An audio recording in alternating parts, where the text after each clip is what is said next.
I'm just using this as a tool to record my thoughts. Obviously, you don't have to look at my bookshelf of all my VHS tapes from decades ago and a portion of my knee in the window.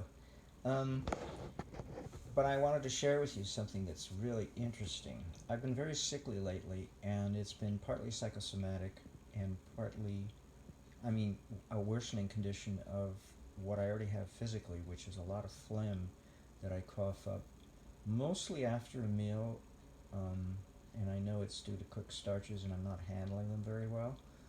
And I've tried many different things, and they all help slightly, like eating fish, of all things, taking baths in cayenne pepper.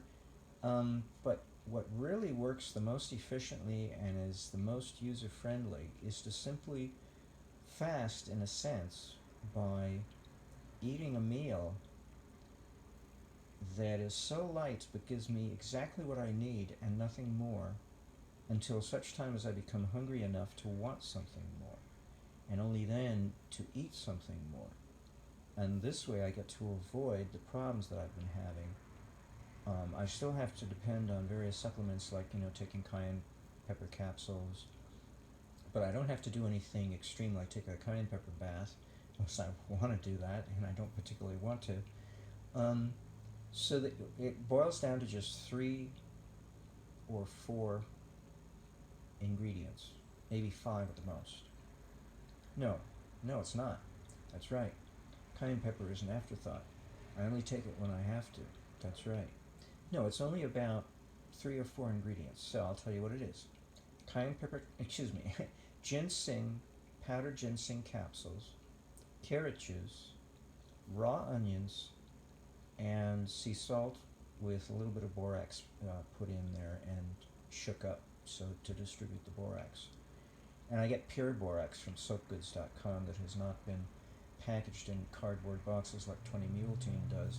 It's packaged in plastic, which is the only way to prevent the absorption of perfumes that are artificially made from the petroleum industry, which I'm very sensitive to when the borax sits on the warehouse shelf for months on end right next to laundry detergent, which stinks like crazy.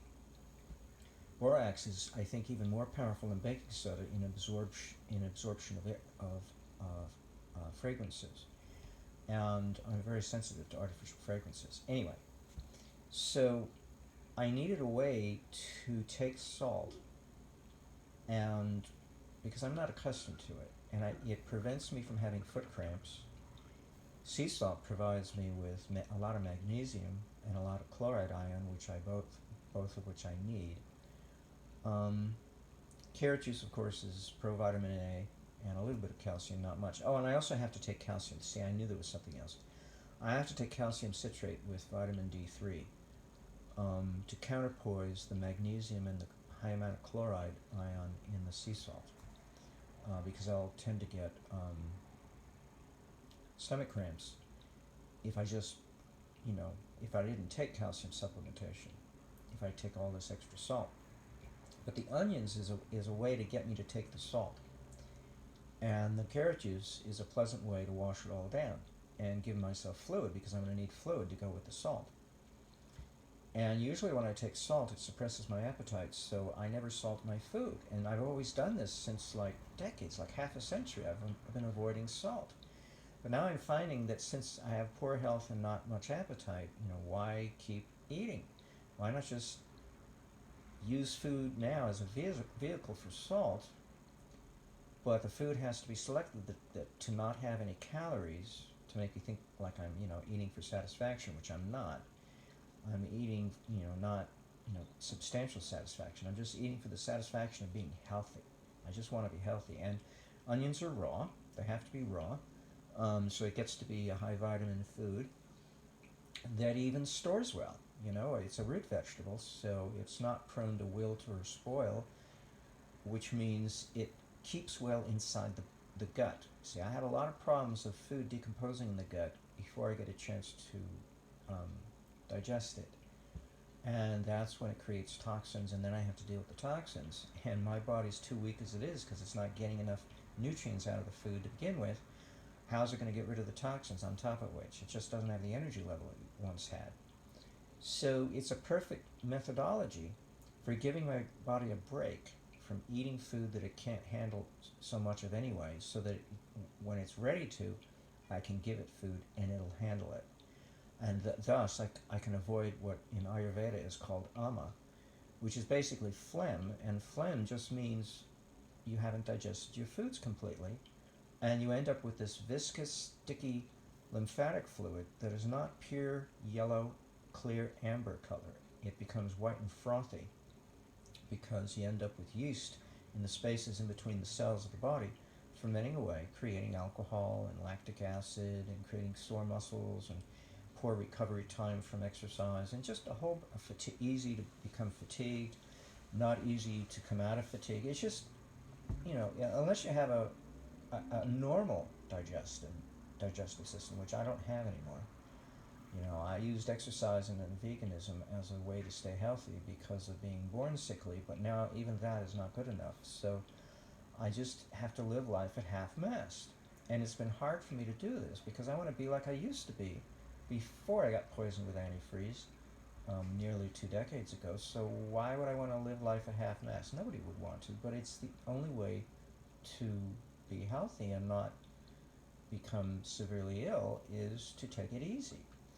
So the salt is very good because it's very clarifying. It has all that chloride ion, which is superb at flushing out toxins from the system. Normally the alternative to salt is vinegar or lemon juice as a means of flushing out toxins, but salt is perfect because you've got the alkali of a sodium ion, which is also an electrolyte. It's a water softener, so it helps dissolve things. And then you've got the chloride ion, which is an acid, an acidic acid-forming ion, which helps to thin out the mucus, the phlegm, and by thinning it out, it circulates more readily and is able to eliminate toxins and keep moving. It's supposed to keep moving. Circulation is a very important feature of the physiology, and it's not just the bloodstream. The lymphatic fluid also has to circulate, and it doesn't have a pump to help it. It doesn't have the heart to help it. That's why exercise is useful, because it's the movement of the body that helps the lymphatic fluid to move around. But if it's viscous, it's not going to move around anyway. And that's when we come to the conclusion that exercise doesn't help, which is true. You'd have to be an extremist at that point, or take very long baths, or eat a lot of vinegar on your food, like Paul Bragg, I think his name was, who created a raw apple cider vinegar line of products. Was really pushing. He wasn't a vegetarian. He ate chicken, like anyone else, but he took a lot of vinegar. So that helped counterpoise the fact that when you get older, your lymphatic fluid becomes more viscous because your digestion becomes more poor, and antifreeze just accelerates the aging process and makes matters worse. Before you would have liked it to have become worse, it makes it earlier. It becomes worse earlier in life. So I had to find a way to do things because I don't like vinegar. I mean, mustard's nice, on occasion, but if I can't keep it up, what's the point? It has to be something I can do consistently and frequently. And salt is perfect because it's slightly alkaline, and yet it has very strong acidic component of chloride ion, especially the magnesium chloride. The Nagari bitterns that makes up 1/4 of the weight of sea salt.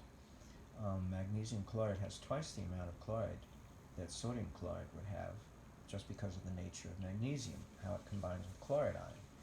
So sea salt is a great thing, and then borax is good for its own reasons, and I only add a little bit and mix it up so that when I sprinkle it on the food, it's mostly salt with very little borax. But, what do you put it on? And well, as a kid, I was never a big fan, this is before I became a vegetarian, I was never a big fan of meat or hamburgers or potatoes, French fries. So when I got something on the side, I was told I had to eat certain things, right? So I had the complicit hamburger or hot dog, but I put a lot of relish on, the sauerkraut on top of it because I loved sauerkraut and pickles. But instead of French fries, because my system couldn't handle deep fried starches, that coats the starch molecules and makes it hard to digest them, I have onion rings instead. They were lightly breaded, so it didn't have too much carbohydrates there, and it's the carbohydrates that soaks up the oil. So even if it's deep fried, it still doesn't retain much oil, and it wasn't heavily salted like French fries are heavily salted. So I could have exactly what I wanted. Well, so it's interesting that I'm repeating that kind of by eating raw onions dipped in salt with a little borax mixed in with the salt, the sea salt, and washed down with carrot juice, and take a ginger capsule, a powdered ginger capsule with that. Um, and it works. It satisfies me, and it improves my health, my digestion, purifies my system. It and I'm even having bowel movements of all things. Still strenuous, because unfortunately the antifreeze poisoning wrecked up my rectum and the last few centimeters of my colon, so that it has partial paralysis there. So it's difficult without straining to have a bowel movement. But literally, things have gotten a lot easier and a lot better for it. Now, of course, I put a flattened coil of silver wire, high purity silver wire, 4/9 fine, at the bottom of all my beverage containers, including carrot juice. And I like to shake it up before I pour it out to make sure I take advantage of whatever silver ions have managed to diffuse into the solution, which isn't a lot, but then I don't want a lot. A little dab will do me just fine. So that's my nutritional sharing for the day. I just thought I'd let you know because it's very interesting, and it's so simple. Salt, raw onions, carrot juice, ginger. It's not like they're exotic. We all know about what those things are. And okay, a little bit of borax thrown into the salt, but they're common items. So if you didn't worry about purity like I do, you just find it, you probably already have all those ingredients in your house to be used in one way or another. It's really interesting, to put it mildly.